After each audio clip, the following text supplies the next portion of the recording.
નમસ્તે મિત્રો, ઘરે શીખીએમાં આજે આપણે ધોરણ 6 વિષય હિન્દી પ્રવૃત્તિ જે 20 છે તે જોઈશું। तो અહીં મિત્રો આપણને सूचना આપેલી છે कि आपको कहानी सुनने का शौक़ होगा। आपने शायद पहले कई कहानियाँ सुनी भी होगी।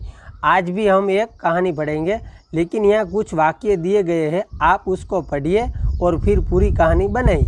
और हाँ, आपको ये कहानी अपने परिवार को भी कहनी है, तो तैयार है ना। तो मित्रों, अत्यार सुधी तमे वार्ता तो घणी बधी सांभळी छे, परंतु आज शुं करवानी छे, तमारे वार्ता लखवानी छे अने तमारा घरवाळाने संभळाववानी छे।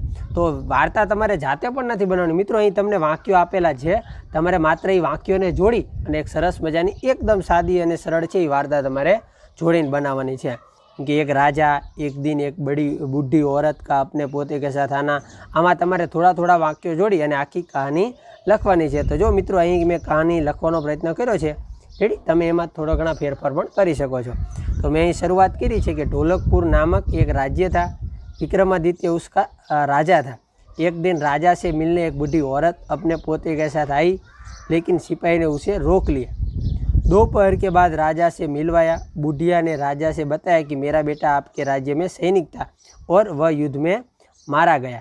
हमारे घर में अब कमाने वाला कोई नहीं है, तो आप मेरे पोते को काम पर रख लो। राजा ने कहा, यह उसके पढ़ने की उम्र है, मैं तुम्हें मुफ्त में राशन दूंगा। लेकिन बुढ़िया ने मना किया। फिर राजा ने कहा कि यह लड़का हमारे यहाँ रहकर पढ़ाई करेगा। मित्रों, तमे आनो फोटो पण लई शको छो अने तमे आवी रीते आ कहानी लखजो। त्यारबाद एक दिन सेनापति की बात सुनकर राजा को चिंता हुई। रामू वही पढ़ रहा था। रामू ने पूछा, मैं कोई मदद करूं? तब सेनापति ने बताया कि यह काम कोई छोटा ही कर सकता है। सेनापति ने रामू से पूछा, अंधेरे से डरेगा? तब रामू ने कहा, नहीं। फिर बच्चा रात को जंगल में गया और दो पेड़ के बीच में बैठ गया। रात में डरावनी आवाज़ें आने लगी।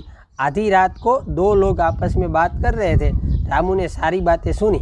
सेनापति सुबह आकर रामू को राजा के पास ले गया।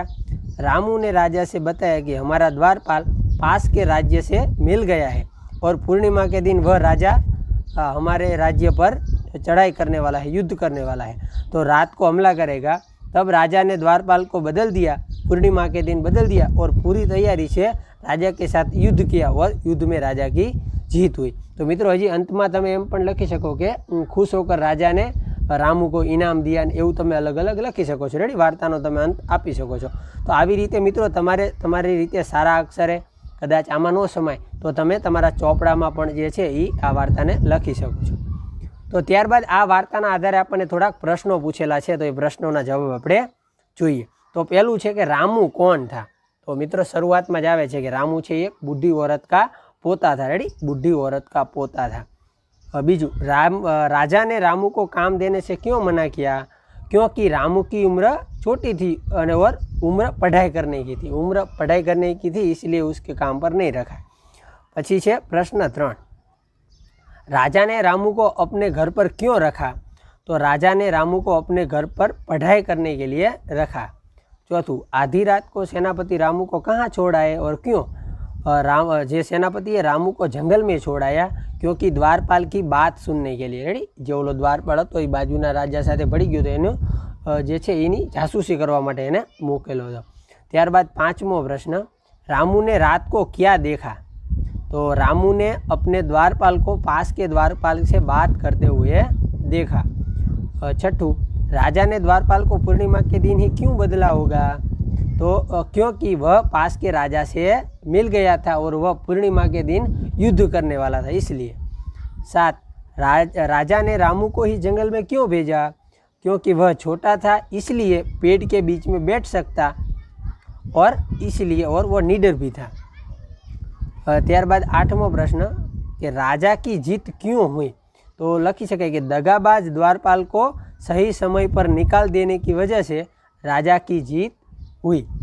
त्यारबाद 9मू, आपको पूरी कहानी में कौन सा पात्र पसंद है और क्यों? तो मुझे तो इस कहानी में रामू का पात्र बहुत पसंद है क्योंकि वह निडर और बहादुर था। त्यारबाद અહીં આપણને થોડાક શબ્દો આપેલા છે કે अब कुछ शब्द के अर्थ अपनी मातृभाषा में लिखिए। અહીં આપણને જે અમુક શબ્દો આપેલા છે, 5 શબ્દ આપેલા છે, હિન્દીમાં છે એને આપણે માતૃભાષામાં એટલે આપણી માતૃભાષા ગુજરાતીમાં લખવાના છે। જેમ કે સેનાપતિ છે તો એનું થશે સેનાપતિ જ થાય। દ્વારપાલ, દ્વારપાલનું થશે દ્વારપાળ. પછી છે પૂર્ણિમા, તો પૂર્ણિમાનું થશે પૂનમ. ઇંતજારનું થશે રાહ. અને જીતનું થશે વિજય, વિજય અથવા જીત પણ થાય. રેડી, જય પણ તમે લખી શકો. તો આવી